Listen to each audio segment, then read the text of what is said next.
अस्सलाम वालेकुम। अज़ीज़ तलबा, आज की इस ऑनलाइन क्लास में आप सभी का इस्तकबाल है। आज की इस ऑनलाइन क्लास में हम हिस्ट्री के मुतालिक पढ़ेंगे। हिस्ट्री के लास्ट सेशन में हमने बेसिक मालूमात हासिल की थी, जिसमें तारीख़ नवीसी, तारीख़ जानने के वसाइल के मुतालिक हमने मालूमात हासिल की थी।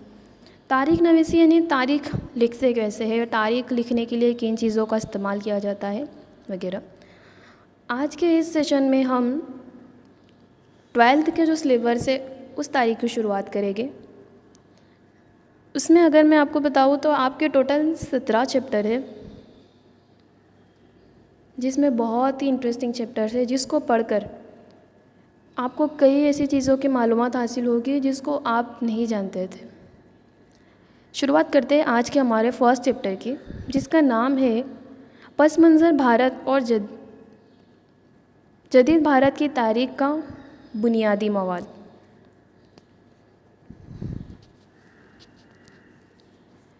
शुरुआत करते हैं। आप में से अगर किसी ने प्लेन के ज़रिए मुसाफिरी की है तो उसका अंदाज़ा होगा कि फर्स्ट हमें हमारी आइडेंटिटी के लिए इंक्वायरी प्रोसेस में हमसे हमारा शनाख्ती कार्ड, हमारा आइडेंटिटी प्रूफ मांगा जाता है, जिसमें हम हमारे पासपोर्ट का इस्तेमाल करते हैं, जिसके ज़रिए हम हमारी शनाख्त करवाते हैं हम इंडियन है या नहीं। सेम वे बहुत सारी ऐसी जगह है जहाँ पर हमें हमारी आइडेंटिटी करवाने के लिए हमारे प्रूफ की ज़रूरत होती है। जैसे आप कोई कॉम्पिटिटिव एग्ज़ाम दे रहे हो या बोर्ड के एग्ज़ाम की हम बात करें, वहाँ पर एंट्री के लिए आपको आपके शनाख्त के कार्ड की ज़रूरत पड़ती है, आइडेंटिटी प्रूफ की ज़रूरत पड़ती है, जिसमें हम हॉल टिकट, आधार कार्ड या पैन कार्ड बताकर हम हमारी शनाख्त करवाते हैं। यानी कि हमें रूबरू होने के बावजूद भी अपने आइडेंटिटी बताने के लिए, हमारी पहचान बताने के लिए हमें दस्तावेज़ की ज़रूरत पड़ती है। तो क्या जब हम तारीख़, हज़ारों साल पुरानी तारीख़ को जानते हैं तो क्या दस्तावेज़ बगैर हम तारीख़ को जान सकते हैं? क्या बगैर दस्तावेज़ के कोई तारीख़ को हम सही मायनों में तारीख़ में शुमार कर सकते हैं? नहीं कर सकते। इसीलिए तो कहा गया है दस्तावेज़ नहीं तो तारीख़ नहीं।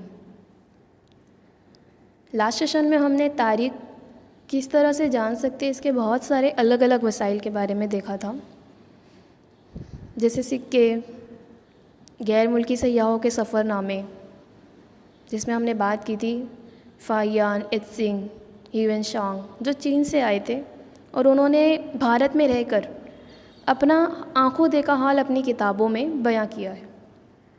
इन सब का मुताला करके भी हम तारीख़ को जान सकते हैं। इसके अलावा कुतबे, सिक्के, इन सब के ज़रिए हम तारीख़ को जान सकते हैं। लेकिन अगर ख़ास तौर से देखा जाए तो तारीख़ के वसाइल को जानने के लिए उन वसाइल को 2 हिस्सों में तकसीम किया गया है। फर्स्ट है तहरीर शुदा, सेकंड है गैर तहरीर शुदा। तहरीर का मतलब होता है लिखा हुआ, गैर तहरीर का मतलब जिसमें कुछ लिखा हुआ ना हो। तारीख़ी मवाद के ज़रिए या दस्तावेज़ वगैरह के बगैर हम तारीख़ की मालूमात हासिल नहीं कर सकते। इसीलिए तो कहा गया है कि दस्तावेज़ नहीं तो तारीख़ नहीं। तहरीर शुदा वसाइल में हम अगर सिक्कों की बात करें तो उसमें सिक्के, कुतबे, किताबों वगैरह का तो शुमार होता ही है। सिक्कों की हम बात करें तो सिक्कों में जो आकार होते हैं, जो तस्वीर होती है, जो तारीख़ लिखी हुई होती है, या फिर सिक्के किस धातु से बने हैं, सोना, चांदी, तांबा, इन धातु से, जिस धातु से बने हैं उसके ज़रिए हम उस वक्त की माशी हालत के मुतालिक भी मालूमात हासिल करते हैं। उसके ऊपर जो तारीख़ लिखी हुई है उसके ज़रिए हम उस वक्त के, उस राजा के दौर के मुतालिक मालूमात हासिल कर सकते हैं। इन शॉर्ट लिखी हुई चीज़ें जो भी होती है, जो भी वसाइल होते हैं, उनके ज़रिए हम बहुत सारी मालूमात हासिल कर सकते हैं। इन्हें कहते हैं, जिसके ऊपर लिखा होता है उसे कहेंगे हम तहरीर शुदा वसाइल। गैर तहरीर शुदा वसाइल जिस वसाइल के ऊपर कुछ लिखा हुआ ना हो लेकिन फिर भी वो तारीख़ के मुतालिक बहुत सारी मालूमात हमें देते हैं, जैसे खुदाई के दौरान मिले हुए मिट्टी के बर्तन, हार्ड पिंजर, इस्तख्वानी पिंजरे, मरे हुए लोगों की हड्डियाँ, इन सब के ज़रिए भी हम बहुत सारी तारीख़ को मालूमात हासिल कर सकते हैं।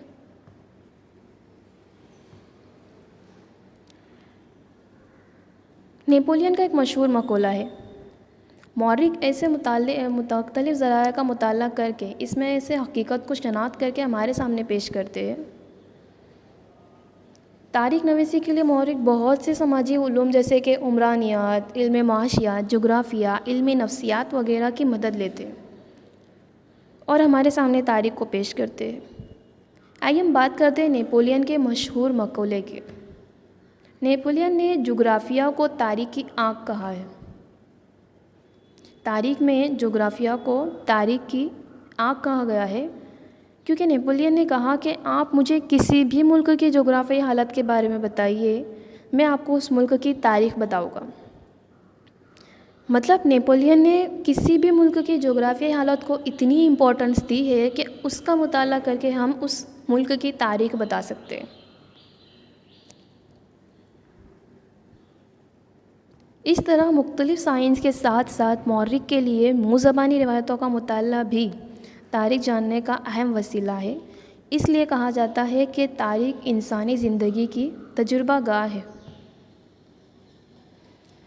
भारत की मुकम्मल तारीख़ में जदीद भारत की तारीख़ और उसमें जंग आज़ादी के दरमियान मुल्क को आज़ाद कराने के लिए बहुत सारी तहरीकें चलाई गई, जिसमें 1857 से गदर से लेकर हिंद छोड़ो तहरीक, सभी तहरीकें तारीख़ को जानने के लिए बहुत अहमियत रखती है और जिसमें अवाम के एहसासात, दुख और कुर्बानियाँ इस अज़ीम जंग आज़ादी के साथ जुड़ी हुई है। तकरीबन 200 साल ग़ुलामी से निजात की फ़हम इन किताबों का मुताला करके हम हासिल कर सकते हैं।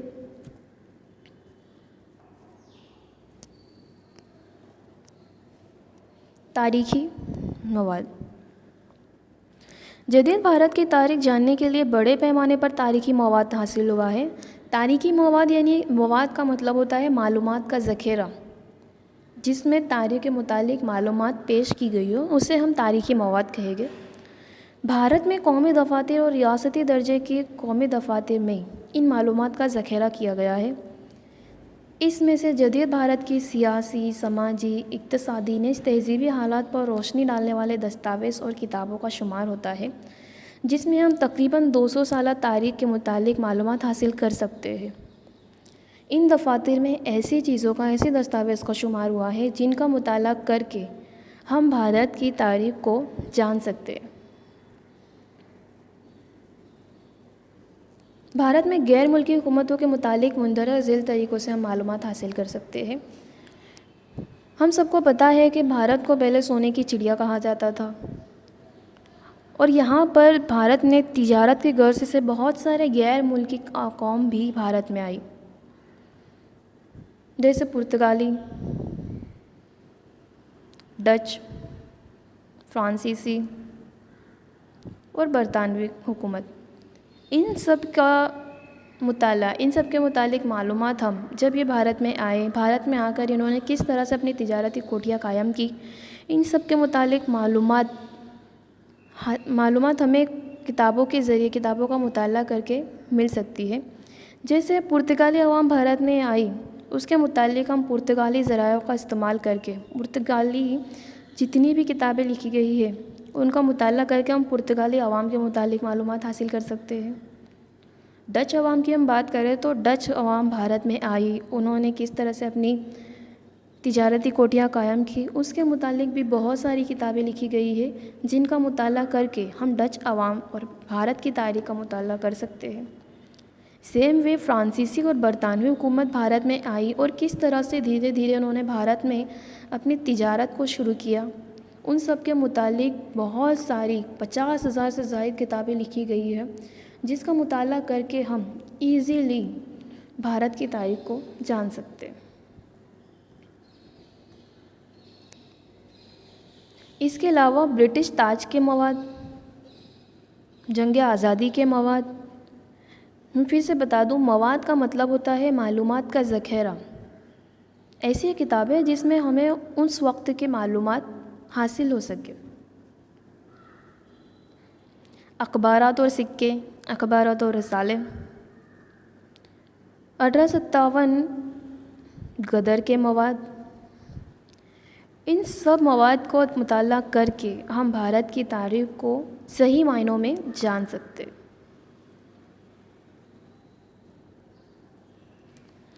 फर्स्ट हम देखें गैर मुल्की मवाद। गैर मुल्की में मैंने आपको पहले ही बताई, जिसमें पुर्तगाली, डच, फ्रांसीसी, बरतानवी इन सब का शुमार होता है। भारत में ये भी तिजारत की गर्ज से भारत आई थी।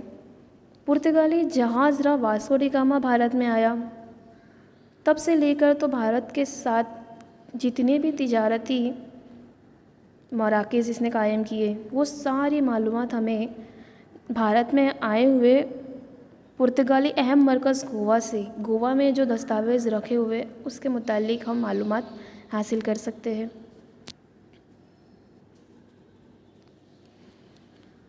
इसके अलावा गोवा और लिस्बन दस्तावेज़ों पर मुनहसर एक अहम किताब F.C. डनवर्स ने report on the Portuguese record 1892 में शाये की है।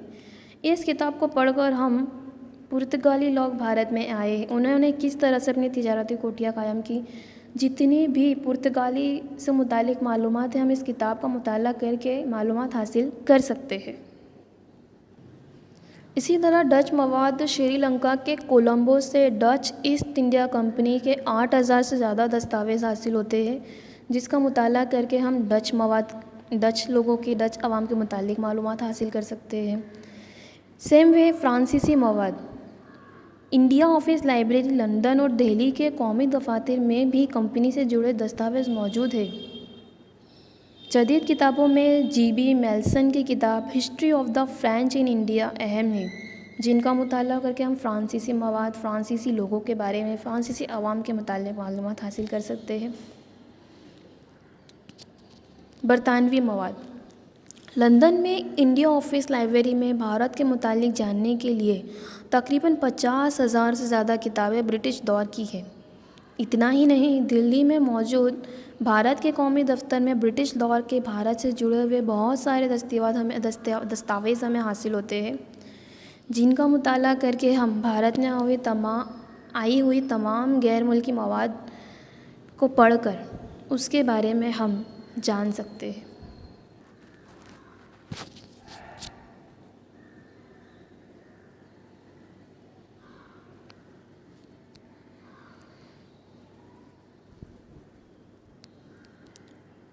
ईस्वी सन 1857 के अज़ीम गदर के मुतालिक मवाद, भारत में 1857 को जो गदर है वो भारत की तारीख़ में बहुत ही अहमियत रखता है। इस गदर में जो पहले शहीद थे मंगल पांडे, इन सब के मुतालिक हमें पता ही है। इन सब का मुतालिक 1857 के मुतालिक डिटेल में मालूमात हम अगले नेक्स्ट चैप्टर जो है उसमें डिटेल में मालूमात पढ़ेंगे। गदर से मुतालिक कुछ मवाद, कुछ किताबें लिखी हुई है, उनको हम देखते हैं, जिनको मुताला करके, जिनको पढ़कर भी हम तारीख़ के बारे में जान सकते। भारत में 1857 के अज़ीम गदर के बाद, ख़ास तौर पर आज़ादी के बाद बड़े पैमाने पर तारीख़ी अदब लिखा गया। इस अज़ीम बगावत के साथ जुड़े दस्तावेज़ भारतीय मुहक्कमा, आसार कदीमा और लंदन कॉमनवेल्थ के दफ्तर की लाइब्रेरी में महफूज हैं।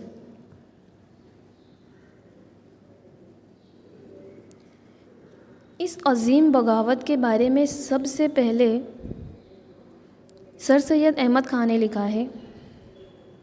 उसके बाद वीर सावरकर ने 1857 की अज़ीम बगावत को भारत की पहली जंग आज़ादी ज़ाहिर करते हुए भी एक किताब लिखी है। इस तरह से 1857 के गदर से मुतालिक बहुत सारी किताबें लिखी गई हैं, जिसका मुताला करके हम भारत की तारीख़ को जान सकते हैं। नेक्स्ट टॉपिक है ब्रिटिश ताज के मवाद। भारत में 1857 के अज़ीम बगावत के बाद ताज हुकूमत की इब्तिदा हुई। तब से लेकर आज़ादी तक अंग्रेज़ों के मुख्तलिफ़ पॉलिसियों का बयान करती हुई बहुत सारी किताबें लिखी हुई है। 1857 के गदर के बाद जो ताज हुकूमत में बदलाव आया और उन्होंने किस तरह से अलग अलग पॉलिसियाँ भारत के ऊपर अपनाई, उन सब का बयां करते हुए किताब लिखी गई है। बहुत सारी किताबें लिखी गई है जिनका मुताला करके हम भारत की तारीख को जान सकते हैं।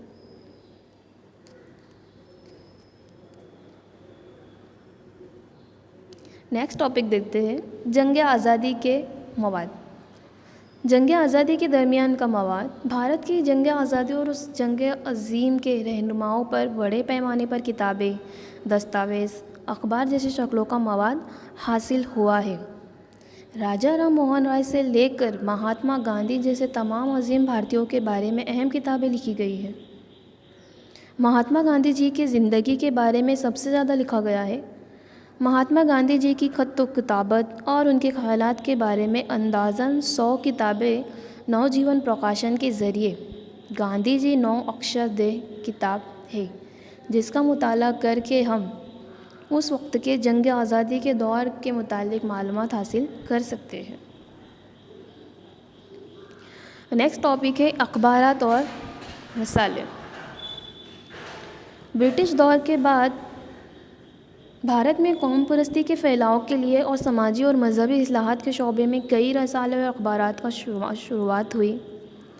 भारत में समाज में मौजूद लोगों को बेदार करने के लिए अखबारात का इस्तेमाल किया जाने लगा था। भारत में 1780 में जेम्स ए हेके ने बंगाल गैजेट से अखबार रसानी की शुरुआत की थी। राजा राम मोहन राय को भारतीय बेदारी नौ और अखबार रसानी का बावाए आदम कहा जाता है। राजा राम मोहन राय को अखबार रसानी का बावाए आदम कहा जाता है। उन्होंने संवाद कौमुदी रसाला शुरू किया। जंग आज़ादी से मुंसलिक अखबारात और रसालों में दादाभाई नौरोजी का राज गुफ्तार, मुंबई का मुंबई समाचार, केशव चंद्र सेन का सूरती समाचार, लोकमान्य तिलक का मराठी और केसरी, ये सारे समाचार बहुत ही अहमियत रखते हैं, जिनका मुताला करके भी हम भारत की तारीख को जान सकते हैं।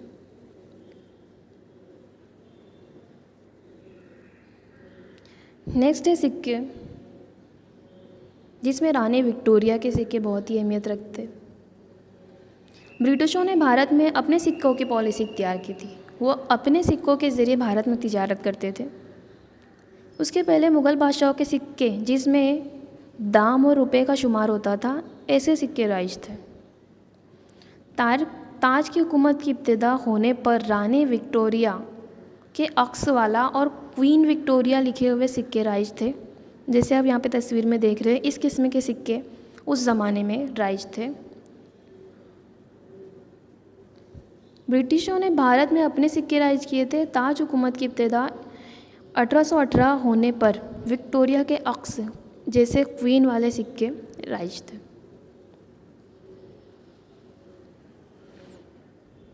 एडवर्ड हफ्तम के सिक्के बोड़िया राजा के सिक्के कहे जाते थे, जबकि राजा जॉर्ज पंचम के सिक्के ताज और शाही लिबास वाले मशहूर थे।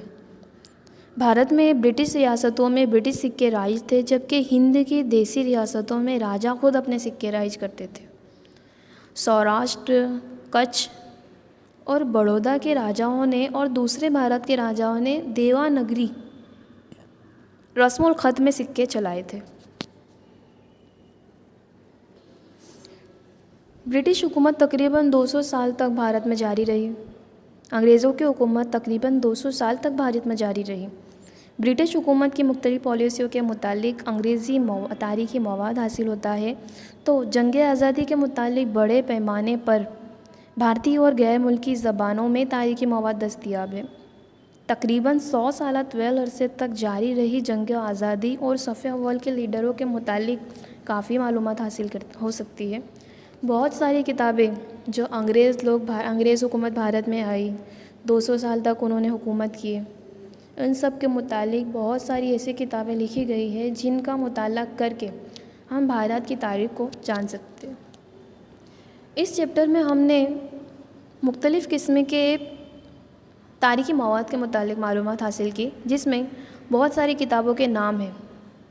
इन किताबों का मुताला करके हम भारत में आई हुई डच अवाम, चाहे वो फ्रांसीसी अवाम हो, बरतानवी अवाम हो, या फिर जंग आज़ादी के मुतालिक जंग आज़ादी के दरमियान भारत में क्या क्या हुआ था, किस तरह से दौर गुज़रा था, कौन कौन सी तहरीकें चली, इन सारी चीज़ों का मुताला हम तारीख़ी मवाद के ज़रिए हासिल कर सकते हैं।